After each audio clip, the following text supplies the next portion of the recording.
If you're wondering what paper you should be using to not ruin your brush pens, but also not spend a fortune, stick around. That's what I'm going to show you in this video.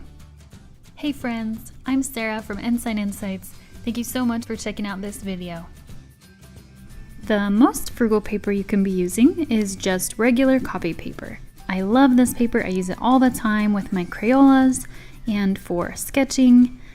But I used to use this with my brush pens in the very beginning, and I ruined a lot of brush pens doing that, so don't do it. Next is tracing paper. I love tracing paper. Even here, watching this brush pen on the tracing paper, it's so smooth. It's great for practicing and getting your muscle memory down. Because it's so thin, you can't use it for a final piece, and it also bleeds through the paper, which is fine, as you can see there. You just have to be aware of that. I use a big roll of pattern paper. You do have to cut it into pieces, but it's super cheap. So I'll link to that if you're interested, or you can just get regular tracing paper. And the next paper is HP Premium Choice LaserJet Paper, and I use this one for basically everything. For my videos, for Instagram posts. This paper is so smooth, and it's thicker than tracing paper, so it works great. You can get this paper at regular office stores, but it is really expensive.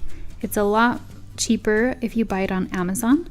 So you can see it's £32. This comes with 500 sheets. It's about half the price of an office store. And the next paper is Cardstock. I use my scraps when I get tests from my printer and they don't work. I just use the back of them.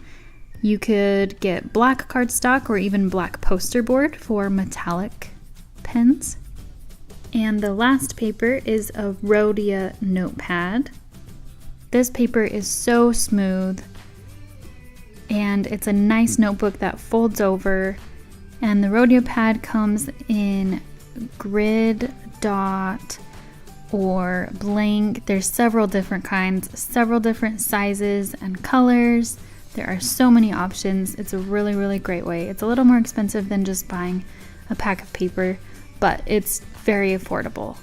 And some other kinds of paper is Bristol paper or marker paper. These ones are a lot more expensive. They're in art stores, and you would buy a pad of like 30 sheets or something. I would love to know what kind of paper you prefer. Do you agree with the list that I gave you here? Or is there something that I'm missing? Let me know what paper you use or what paper you want to try. And as always, thank you so much for watching. I appreciate every like, every comment. If you want to see more, subscribe below, and I will see you next time.